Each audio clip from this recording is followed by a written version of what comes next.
Chers amis amoureuses et amoureux du rugby, d'Ovalie, de partout, de la Nièvre et hors des frontières, soyez les bienvenus dans cette 6e émission de l'avant-match. Un avant-match où on reçoit encore un gros morceau, vous me pardonnerez l'expression, on reçoit Montauban. Alors c'est avec mes invités dans quelques instants qu'on va vous parler de ce match important pour la suite des événements. A tout de suite.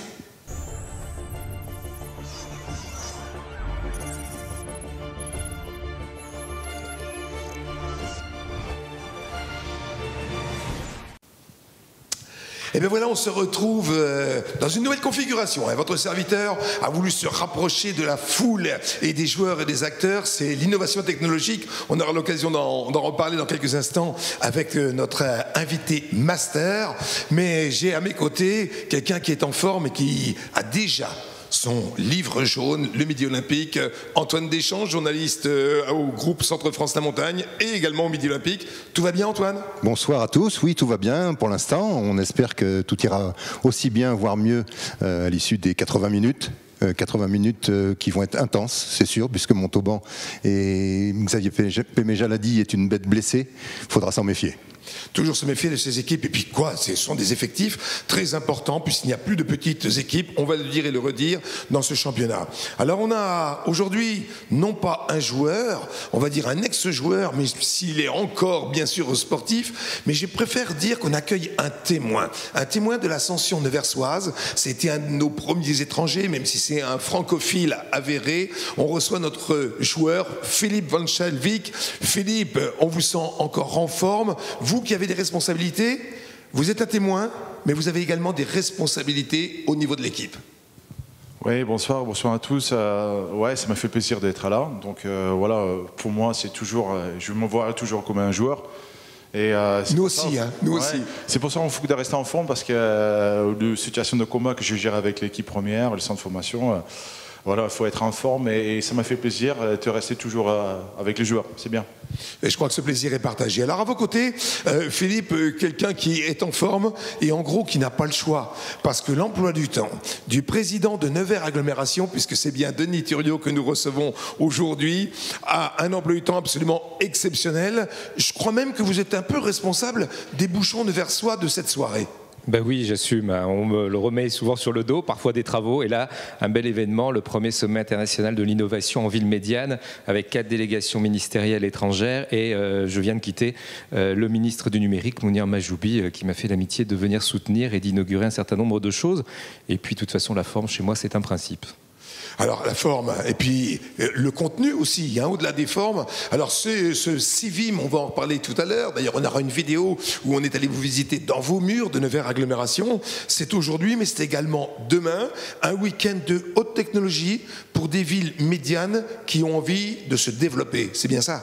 C'est exactement ça, c'est de démontrer qu'entre les métropoles dont on a besoin en Europe, dans le monde, et entre les campagnes, il y a aussi ces territoires du milieu, alors qu'on appelle ville moyenne, mais j'aime pas trop parce que ça fait comme à l'école, moyen, c'est ni bon ni mauvais. Donc j'ai inventé un peu un mot médian qui semble être retenu par nos ministres maintenant et qui est utilisé, qui commence à être utilisé sur le plan institutionnel. En tout cas, médian, c'est aussi trait d'union, et l'idée, c'est de mettre ce trait d'union entre les métropoles et les campagnes et montrer qu'on a de l'intelligence, qu'on a des solutions, des entreprises, voilà, des belles choses. Et vous avez raison, c'est ouvert encore demain de 9h à 17h. Venez en famille, pour les petits, pour les grands. Il y a des tas de solutions innovantes mais utiles. Voilà, l'innovation, pas comme un but, mais comme un moyen au service de l'homme dans toutes les applications. Et donc, il y a un drone volant, par exemple, avec un dirigeable. Enfin, il y a des choses vraiment pour tous les âges. C'est gratuit.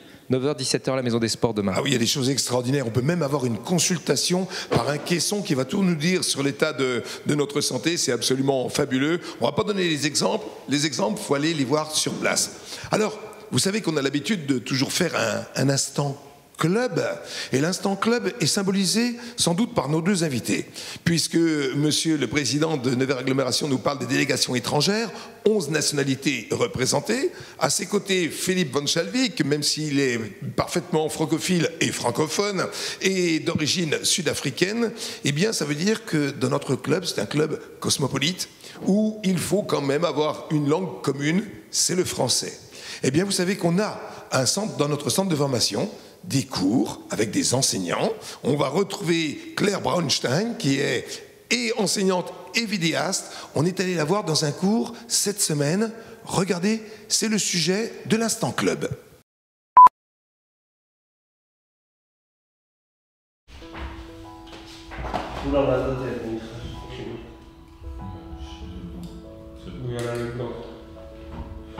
Et je suis le dernier monsieur pour le l'intérêt.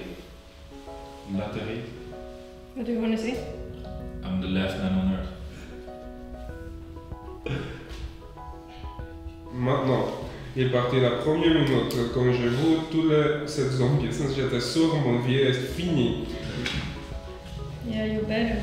Je vois qu'est-ce qu'il passe. The form of the head, the shape of the head. Yeah. Être à peu fils. Je n'ai pas. So it's like you put ne before. C'est quoi les yeux? Mon visage est un peu long. When you say rond, it's like a bit flat. Yeah. Je suis une personne la mode. J'ai trouvé la solution. Tu te réveilles très tôt.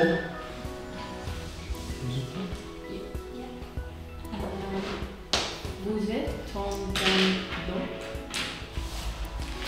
Je suis allé au restaurant avec Sophie hier soir. Ok, good. Elle a cherché Les clés. Next.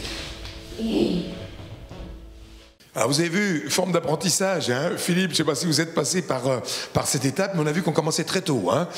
Jason Fraser avec son petit qui commence à apprendre très tôt les langues. Alors apprendre vite, c'est aussi ce que doit faire Antoine, notre équipe de Nevers, lorsqu'elle va affronter un ancien pensionnaire de top 14. C'était la semaine dernière, on s'en souvient. On était chez les brivistes et ça ne s'est pas si bien passé que cela. Alors effectivement, il y a eu des fêtes au bout. Il y a eu une période assez compliquée, on va dire, avec une infériorité numérique qui nous a coûté très cher. Il faut faire attention à la discipline, hein, on le dit, on le redit. Les équipes qui sont en déplacement ont tendance à être surveillées peut-être un peu plus, donc il faut faire attention. Voilà. On a même frôlé un peu la catastrophe, on va dire, c'est-à-dire laisser partir Brive devant, parce qu'à un moment donné, Brive ne marquait pas 4 points pour la victoire, mais en marquait 5. Ils étaient partis pour le bonus offensif, ils étaient très alertes, beaucoup plus qu'hier soir d'ailleurs à Carcassonne. J'ai regardé le match, il semblait... On a l'impression de ne pas avoir eu la même équipe. Hein. Ouais, vous avez vu le match, messieurs un peu ça, on ne les reconnaissait pas, les brivistes. Mais bon, voilà, contre Nevers, ils ont été exceptionnels pendant 50 voire 60 minutes. Et puis Nevers s'est réveillé. Nevers était à 15 contre 15 et a, comme d'habitude, ou comme très très souvent cette saison, terminé plus fort que son adversaire, a réussi à marquer 2 essais, ce qui a enlevé le bonus offensif aux brivistes, qui a dû leur enlever un peu leur sourire également. Alors Philippe, vos responsabilités aujourd'hui, c'est l'équipe première, c'est le centre de formation, c'est le jeu au sol, ce fameux jeu où on ne sait pas trop des fois, nous les spectateurs, pourquoi il y a des cartons ou pourquoi il n'y en a pas. Faire attention, c'est ce que disait Antoine, vous partagez cet avis et c'est le travail que vous faites également, faire en sorte de ne pas faire de fautes dans les déblayages par exemple. Oui, c'est absolument ça. Donc, mais c'est un aspect de technique on le travaille tous les jours, entre guillemets. On imagine, oui. Ouais, et en fin de compte, si tu relancé un peu un match comme ça, c'est très important qu'il faut de rester cool. Mais c'est pas tout le temps facile à faire. Hein. Donc, je veux dire que dans les positions pareilles, donc tu connais les clés par cœur, tout ça, mais il y a l'émotion, il y a tellement d'envie, et donc après, parfois, ça loupait un peu. Et donc voilà, c'est pour ça juste il faut rester calme. Serein, après voilà, il ne faut pas les faire des fautes. Ça veut donc dire qu'on aurait plutôt tendance à être plus calme, plus serein lorsqu'on évolue dans son cadre, ce qui sera le cas aujourd'hui. Aujourd'hui, c'est ça aussi, il faudra faire preuve de maîtrise contre Montauban. Vous l'avez dit, Antoine, qui est une bête blessée, ça veut dire qu'il a besoin de points absolument, parce que Montauban n'est plus la belle équipe d'une certaine époque. Ben, ce qu'il faut savoir, c'est que Montauban, il y a 2 saisons, était finaliste de Pro D2, et la saison passée, demi-finaliste, ce qui n'est pas rien. Et en une saison, ils ont perdu beaucoup de leur superbe. Ils sont au classement britannique, dont Pierre-Philippe Lafont, l'entraîneur, parle dans le milieu olympique aujourd'hui. Ils sont à -7 et ils sont avant-derniers, donc relégables. Ça veut dire concrètement, ils n'ont pris aucun point à l'extérieur et ils ont perdu 2 fois chez eux, ne prenant qu'un seul bonus défensif. Pour une équipe comme Montauban, c'est presque inexplicable, presque parce qu'il y a quelques raisons, mais c'est assez surprenant. Et ils sont 13e à un classement plus classique. Alors, on va se tourner vers l'avenir. L'adversaire du jour, c'est Montauban. Mais vous savez qu'en général, et ça on ne va pas déroger à la règle, on a l'instant partenaire. On a permis à notre partenaire master du jour, M. Denis Thuriot, de souffler un peu. Pourquoi souffler un peu? Parce que je ne sais pas s'il lui restera un petit peu d'énergie pour supporter notre équipe ce soir. Parce que ce grand mouvement qui bouge Nevers aujourd'hui, le CIVIM, c'est pas un aboutissement, c'est le début d'une belle aventure. Oui, mais rassurez-vous, j'encouragerai l'équipe. J'ai regardé le match contre Brive à distance. J'encouragerai l'équipe, évidemment, parce que de l'énergie, j'en ai encore à revendre. Donc, bon, on est rassurés alors. Sur le reste, c'est à la fois l'aboutissement d'une construction depuis 4 ans, puisque vous le savez, j'ai tourné l'agglomération, aussi la ville de Nevers, mais Nevers Agglomération, avec ceux qui m'entourent, les élus qui m'entourent, sur le domaine de l'innovation qui est à personne, ou qui est à tout le monde, et qui est surtout à celui qui veut s'en emparer. Et les encouragements que j'ai obtenus du ministre tout à l'heure me confirment que nous avons fait le bon choix, parce que si nous n'avions pas fait ce choix-là, nous serions en train de courir derrière, j'ai envie de dire, une fois de plus en Nièvre. Donc je le dis avec humilité, parce qu'en revanche, c'est l'aboutissement d'une construction depuis 4 ans, mais c'est aussi le début de choses nouvelles. Et vous savez, pour une ville comme Nevers, faire venir nous-mêmes 4 délégations ministérielles étrangères, la Côte d'Ivoire, l'Arménie, Israël, le Québec, conclure un accord directement avec la Côte d'Ivoire, pas avec une ville, mais avec le gouvernement de la Côte d'Ivoire pour déployer ce que nous avons d'innovation dans certaines villes de Côte d'Ivoire. Nous sommes attendus au CIVIM 2, puisque le CIVIM 1 aura une suite. Ça sera à Shawinigan, au Québec, courant d'année prochaine. Et puis faire venir 50-60 villes de France, de l'étranger, 11 nations, vous l'avez rappelé, une délégation polonaise qui est arrivée tout à l'heure, un ministre français, et puis le haut patronage du président de la République qui a accepté, compte tenu de cette relance des villes médianes, de l'entre-deux, comme je le disais, mais pas nulle part, de l'entre-deux, eh bien, de nous accorder sa confiance et de reconnaître et de nous encourager dans cet événement où il y a de belles solutions qui, encore une fois, vont toucher la vie de tous les jours de tout le monde. C'est ce que vous disiez justement à notre micro du Sun TV, parce qu'on est allé vous voir. On est allé vous voir dans vos locaux de Nevers Agglomération, et à ce propos, on a tourné un petit sujet qu'on va regarder maintenant.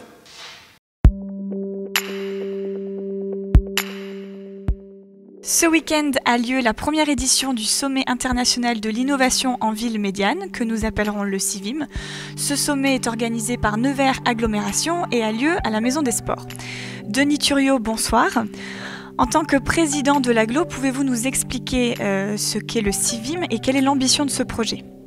Alors le CIVIM, comme vous l'avez dit, c'est un sommet international et c'est pour montrer que dans les territoires entre les métropoles et les campagnes, il y a des villes comme les nôtres, des villes moyennes, mais moyen c'est comme à l'école, ça fait ni bon ni mauvais, donc je préfère le terme médian.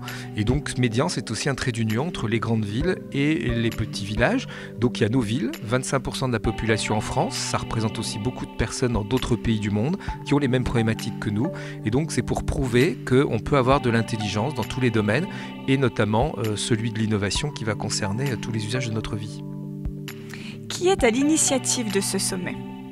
Alors, je suis à l'initiative de ce sommet avec mon vice-président au numérique et mon coordinateur au numérique, Jérémy Nestel, et donc Alain Boursier comme vice-président.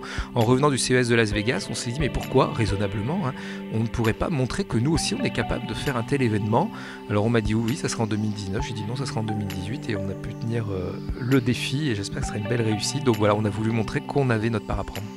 Et vous avez une bonne équipe derrière vous. En quoi le sommet est-il international ? Alors, il est international parce qu'aujourd'hui, vous pouvez envoyer un mail aussi vite à Saint-Sauge qu'à l'autre bout du monde. Donc je ne vois pas pourquoi on ne s'intéresserait pas aux autres pays. Puis parce que c'est mon esprit, c'est l'esprit de mon équipe de s'ouvrir au monde, et d'où nos relations avec Israël, avec la Palestine, et les deux pays seront présents, avec le Québec aussi, avec le Portugal. Donc il y aura à peu près 11 nations de représentées, il y aura 4 ministres, il y aura également une centaine de villes de France et d'étrangers. Donc voilà, il est international parce qu'on a ces présences d'un peu partout dans le monde. Le monde sera à Nevers du 8 au 10 novembre. Est-ce important pour vous d'être la ville qui accueille et organise cet événement ? Bah oui, parce que c'est une première et de temps en temps ça fait du bien d'être premier, donc on en a eu l'idée.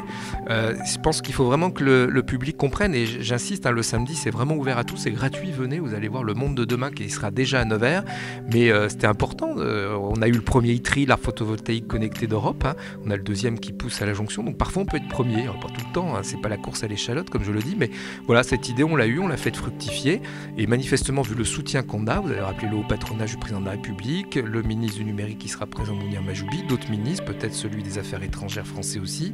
Donc ça veut dire qu'on a une crédibilité, beaucoup de grands comptes qui nous soutiennent, qui nous financent aussi.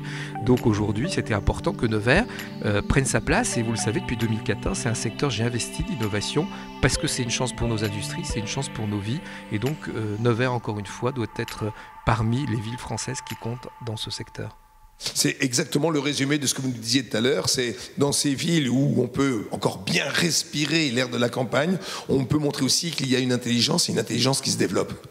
C'est exactement ça, et c'est montrer personne n'a le monopole de l'intelligence ou de l'innovation, de la technologie. Il faut juste s'y intéresser un peu, et puis il faut après se donner les moyens, et surtout l'ambition. Et je pars toujours du principe que quand on a la volonté, on a fait la moitié du chemin, et j'ai envie de comparer un peu à notre équipe de rugby, qu'on soutient. Nous sommes, vous l'avez rappelé, partenaire master, la ville de Nevers le sera aussi bientôt, mais elle est un partenaire fort de l'Ussonne. L'Ussonne a fait de gros progrès, même si elle s'est réveillée un peu tard contre Brive, il suffit de mettre le réveil un peu plus tôt et ça le fera mieux.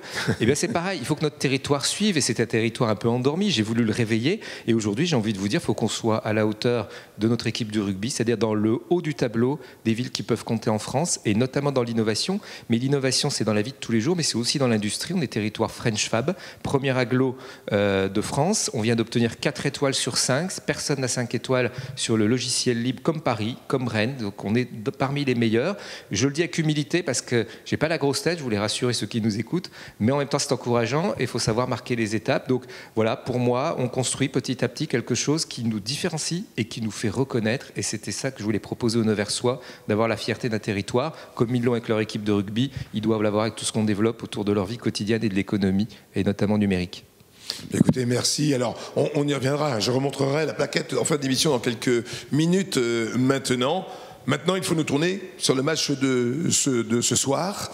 Philippe, Montauban, on a dit bête blessé, mais également un fond de jeu et une expérience qui avait même connu une époque la Coupe d'Europe. Dans quel état d'esprit sont les joueurs ?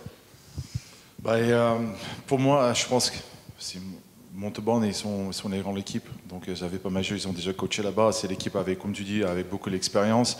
Il ne faut juste pas oublier que l'année dernière, on est un peu dans la même situation, qu'on est perdu 3 matchs à domicile. Donc, en fin de compte, on a été bien rattrapé après. Donc, on ne sait jamais. Donc, Montauban, il peut changer leur saison ce soir, mais je n'espère pas. Il ne faudrait pas qu'il commence chez nous. Hein. Non, mais tout est possible. En fin de compte, je pense que Montauban, on est tous à jouer. Ouais. Oui, Antoine. Et peut-être qu'ils n'innoveront pas, justement, Montauban, ici, ils vont faire appel aux bonnes vieilles recettes, c'est-à-dire se resserrer autour de leur leader, la mêlée, la touche, l'occupation du terrain. Chose qui nous arrange, effectivement.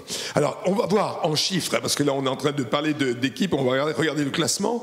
Donc Carcassonne, qui était remonté l'année dernière et qui n'a de cesse d'avancer, est en tête devant l'équipe qu'elle a défaite hier soir, Brive. Mont-de-Marsan, Oyo ensuite, et puis ensuite Bayonne qui nous a passé devant lors de la journée de dimanche passé. Et puis regardez, Montauban 13e, et puis encore plus loin si on fait le classement britannique, c'est-à-dire le truchement entre les matchs gagnés à la maison ou à l'extérieur. Un match qui paraît joué d'avance pour certains bookmakers, mais nous qui connaissons les affaires du rugby, il faudra les soutenir. Et je vais m'adresser à nouveau à M. Denis Thuriot, je crois que vous nous avez emmené une délégation de supporters cosmopolites, mais acquis à la cause de Nevers. Je crois qu'il y aura quelques étrangers dans les tribunes ce soir. C'est évident, comme on a quelques étrangers dans l'équipe, et Nevers est ouvert au monde, et aujourd'hui les choses se jouent sur la planète, dans le domaine de l'innovation, comme dans le domaine des relations humaines, parce que derrière tout ça, il y a surtout des relations humaines, il y a de l'amitié. On avait plus de 50 Québécois, certains sont encore là ce soir, certains sont au rugby, des Israéliens, la représentante du ministre de l'Innovation de l'Arménie également, qui sera là ce soir pour encourager. Et puis voilà, des gens de 11 nationalités, je l'ai dit, une délégation polonaise qui sera là, des Allemands, des Portugais, qui sont venus nous démarcher eux-mêmes. Palestiniens, je crois également. Palestiniens, la Palestine représentée. C'est possible d'associer Israël à Palestine, il faut arrêter les a priori, c'est pas simple. Je prétends pas régler la politique là-bas, mais je prétends contribuer simplement par des relations à ce que les gens s'entendent et en tout cas contribuent par des envies communes. Donc voilà, il y aura plein de monde ce soir, 60 personnes de plus que ce qu'on reçoit d'habitude dans les loges de l'Agglo et de la ville de Nevers. On espère qu'on va leur trouver de la place. Entre-temps, pendant que vous étiez en train de nous parler de ces supporters spécifiques, on a vu les statistiques, où effectivement ces statistiques parlent plutôt pour Nevers, mais la réalité, messieurs, vous le savez, c'est la réalité du terrain, et ce terrain, eh bien, on va le rejoindre dans quelques instants. Merci beaucoup, monsieur le maire, monsieur le président de l'agglomération. Merci beaucoup, Philippe et Antoine. Merci. Prochaine émission, ce sera la 7e, et on espère vous annoncer de bonnes nouvelles. N'oubliez pas, le CIVIM, c'est gratuit, c'est innovant, et c'est chez nous. Allez la Nièvre, allez Nevers, à bientôt.